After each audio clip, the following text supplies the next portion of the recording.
Hi guys, mother promise ಈ ಸಿನಿಮಾನ theatre ನಲ್ಲಿ 200 ರೂಪಾಯಿ ಕೊಟ್ಟು ನೋಡಿದೆ ಭಯ್ಯ. 200 ರೂಪಾಯಿ ಲಾಸ್ ಆಯ್ತು ಭಯ್ಯ. ಯಾಕೆಂದ್ರೆ ಹೇಳ್ತೀನಿ ಕೇಳಿ. ಈ ಸಿನಿಮಾದ ಮೈನಸ್ ಪಾಯಿಂಟ್ ಏನಪ್ಪಾ ಅಂದ್ರೆ ಒಂದೇ ಒಂದು ಸಾಂಗ್ ಇದೆ, ಅದೊಂದು ಬೇಜಾರಾಯ್ತು. ಮತ್ತೆ ಕತೆ ಅನ್ನೋದೇ ಕೇಳಕ್ ಹೋಗಬೇಡಿ, ಇರ್ಲಿಲ್ಲ. ಇನ್ನು ಸೆಕೆಂಡ್ ಪಾಯಿಂಟ್ ಗೆ ಬರೋದಾದ್ರೆ, ಡೈರೆಕ್ಟರ್ ಸ್ವಲ್ಪ ಇನ್ನು ಕತೆನ ಚೆನ್ನಾಗಿ ಬರಿಬೇಕಾಗಿತ್ತು, ಅದು ಈ ಸಿನಿಮಾದಲ್ಲಿ ಕಾಣಲಿಲ್ಲ. ನನಗೆ ಬಹಳ ಡಿಸಪಾಯಿಂಟ್ ಆಯ್ತು ಭಯ್ಯ. ಕತೆ ಏನಪ್ಪಾ ಅಂದ್ರೆ ಒಂದು ಬ್ಯಾಗ್ ಇರುತ್ತೆ, ಆ ಬ್ಯಾಗ್ ಅಲ್ಲಿ ದುಡ್ಡು ಇರುತ್ತೆ. ಆ ದುಡ್ಡು ಒಬ್ಬ ಲೀಡರ್ ಇಂದ ಇನ್ನೊಬ್ಬ ಲೀಡರ್ ಗೆ ಕೊಡಬೇಕಾಗಿರುತ್ತೆ. ಲೀಡರ್ ಕೆಳಗಿರುವ ರೌಡಿಗಳಿಗೆ ಆ ಬ್ಯಾಗ್ ಅನ್ನು ಕೊಡ್ತಾರೆ, ಇವರ ಇನ್ನೊಬ್ಬರ ಲೀಡರ್ ಗೆ ಕೊಡಬೇಕಾಗಿರುತ್ತೆ. ಕೊಡುವ ಸಂದರ್ಭದಲ್ಲಿ ಬ್ಯಾಗ್ ಕಳೆದೋಗುತ್ತೆ, ಇದೊಂದು ಪಾಯಿಂಟ್. ಇನ್ನೊಂದು ಪಾಯಿಂಟ್ ಏನಪ್ಪಾ ಅಂದ್ರೆ ಡಾಲಿ ಧನಂಜಯ ಅವರ ಬೈಕ್ ಕಳೆದೋಗಿರುತ್ತೆ.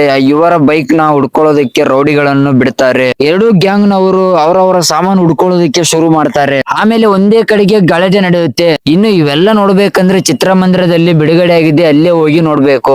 BGM ಮಾತ್ರ ನೆಕ್ಸ್ಟ್ ಲೆವೆಲ್ ಇತ್ತು, ಫೈಟ್ ಓವರ್ ಆಗಿದ್ದವು. ಡೈರೆಕ್ಟರ್ ಮತ್ತು ಡಾಲಿ ಧನಂಜಯ ಅವರ ಡೈಲಾಗ್ ಡೆಲಿವರಿ ಸ್ವಲ್ಪ ಚೆನ್ನಾಗಿತ್ತು. ಡಾಲಿ ಧನಂಜಯ ಅವರ ಲುಕ್ ಪ್ರೆಸೆನ್ಸ್ ಎಕ್ಸಲೆಂಟ್ ಆಗಿತ್ತು. ಈ ಸಿನಿಮಾಕ್ಕೆ ರೇಟಿಂಗ್ ಬಂದ್ಬಿಟ್ಟು 5 ಗೆ 2.5 ಸ್ಟಾರ್ಸ್ ಕೊಡ್ತೀನಿ. ನೀವು ಇನ್ನು ಈ ಸಿನಿಮಾನ ನೋಡಿಲ್ಲ ಅಂದ್ರೆ ಹೋಗಿ ನೋಡಿ. ನನಗಂತೂ ಒಂಚೂರು ಇಷ್ಟ ಆಗ್ಲಿಲ್ಲ.